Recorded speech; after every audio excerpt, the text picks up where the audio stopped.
Hello Capricorn, Sun, Moon, Rising, and Venus signs. Kamusta kayo? Sana po'y nasa mabuti kayong kalagayan. Welcome back po sa Star Tarot. At kung bago kayo dito, welcome din po kayo. Please subscribe, like, share my videos, and leave me a comment kung nakaresonate kayo. Thank you. So, first message ninyo, your children are the greatest gift of all. Diba? They teach you more than you teach them. Marami naman talaga tayong natututunan from the children. Lalo-lalo na siguro kayo, no? Kung meron kayong mga anak, marami din siguro kayong naiisip na realize na, wow, 'di ba? Kung hindi dahil sa anak ninyo, 'di ba? Wala kayong or marami kayong natututunan, marami kayong nare-realize, no? Galing sa mga anak ninyo. Marami kayong nare-realize na mga bagay na ginagawa sa inyo ng anak ninyo, um, na nakakadagdag, no, sa inyong wisdom, nakakadagdag sa mga lessons, no, that you are learning sa buhay. And yeah, kaya mas siguro mas na-appreciate ninyo, no, 'di ba, yung mga anak ninyo because of that. So your next message is only think positive thoughts as your desires are manifesting.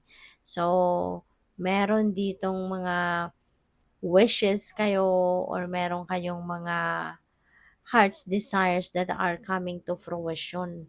Merong mga matutupad na pangarap, matutupad na mga kagustuhan, no?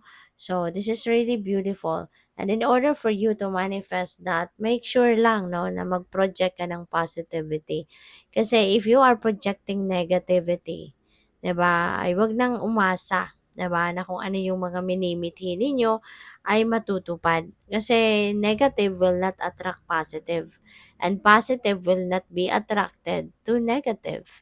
'Di ba? Kaya dapat naka-align, no, yung isip ninyo, yung puso ninyo, 'di ba? Doon sa kung ano man ang klaseng energy ng gusto ninyong i-attract sa buhay mo. Lalo-lalo na in this case, this is positive energy, super positive, no, yung mga wishes ninyo. Siguro naman nagwi-wish kayo ng ikakabuti ninyo, 'di ba? Nagwi-wish kayo ng maganda na sitwasyon para sa buhay ninyo, mangyari sa buhay ninyo. Kaya i-align mo na yung inyong energies, yung iniisip mo, yung nararamdaman mo, 'di ba? Positibo din para natuluyan mo ng mahatak ang mga ito. So your inner strength can and will move mountains. So that is a very important reminder din para sa iyo, 'di ba? Na kung matatag ka, matibay ang loob mo, malakas ang loob mo, 'di ba? Kahit anong problema, kayang-kaya mong solusyonan. Kahit ano man ang mga challenging situations na po pwedeng ma ma-encounter ninyo, 'di ba? Mapagtatagumpayan mo 'yan, no?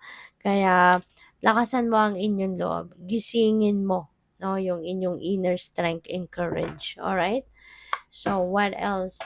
So, by the way, maraming salamat for subscribing. And if you haven't subscribed yet, subscribe na kayo. And also, maraming salamat for not skipping the ads. Malaking bagay po yan sa akin. And please click the join button sa baba ng video kung gusto po ninyo na mag-join sa membership. Salamat. So, recognize the signs from above. Angels are sending you messages now, but you're too distracted to notice. So stay alert and be open to divine guidance. Okay? So yung angels, no, nagpapadala sa iyo ng mga mensahe, ng mga signs, symbols, synchronicities, and omens, 'di ba? And that is guidance from the divine. You know, kung ano man ang nakikita ninyo, let's say, katulad nito, meron kang makikitang coin sa isang odd place, 'di ba? Na hindi mo naman kadalasan na hindi ka naman madalas na makakakita ng coin sa lugar na 'yan, pero meron kang makikitang coin, so that could be a sign. Feathers, 'di ba? Nasa isang lugar ka, tapos biglang merong babagsak sa'yo na feather, 'di ba? In an odd place for a feather to have, 'di ba? So that is a sign. Angel numbers, repeating numbers, 'di ba? Maaring kahit saan ka tumingin na may numero, merong mga repeating numbers. 44, 444, 333, mga ganyan, 1212, 1111, diba? Mga ganyan, so pagtingin mo ng relo, pagtingin mo sa mga plate number ng sasakyan, 'di ba? Mga ganyan, no? So that is a sign. That is a sign. Kaya recognize those signs because those are messages to you from the divine. At kung hindi mo alam, hindi ka sigurado, ano kung ibig sabihin ng mga ito? I-google nyo lang yan. Easy peasy. So, isulat nyo lang, i-type nyo lang sa search bar, no, sa Google, ano yung spiritual meaning ng symbol na yan, 'di ba?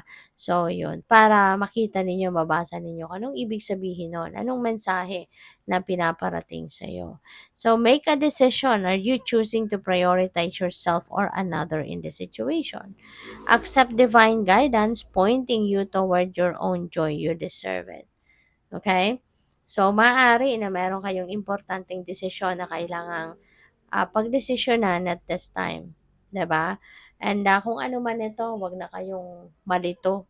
'Wag na kayong magdalawang isip kasi in the first place, 'di ba? You're still going to make a decision anyways. Kailangan mo rin naman pagdesisyonan 'yan. Kailangan mo pa rin naman napansinin 'yan. So, 'wag ka nang magdalawang isip. 'Wag mo nang komplikahin ang sitwasyon. 'Wag mo nang komplikahin ang bagay na 'yan, at anuhin mo na, pagdesisyonan mo na kasi hindi rin naman 'yan aalis, 'di ba? Kung hangga't hindi mo na-address. So, we have stay the course, don't panic, you're not on the wrong path. You're just having a bumpy start. So, learn from your experiences and keep going, 'di ba? Huwag kang magpanic, huwag kang matakot, huwag kang mag-alala. Kasi hindi ibig sabihin na mayroon kang problema sa ngayon, mayroon challenge, no? Na i-encounter ka sa ngayon, kailangan mo ng tumigil, kailangan mo ng umalis sa sitwasyon na 'to, 'no? It's not that. Kasi lalo-lalo na kung kunyari, isa lang naman na problema 'yan, 'di ba?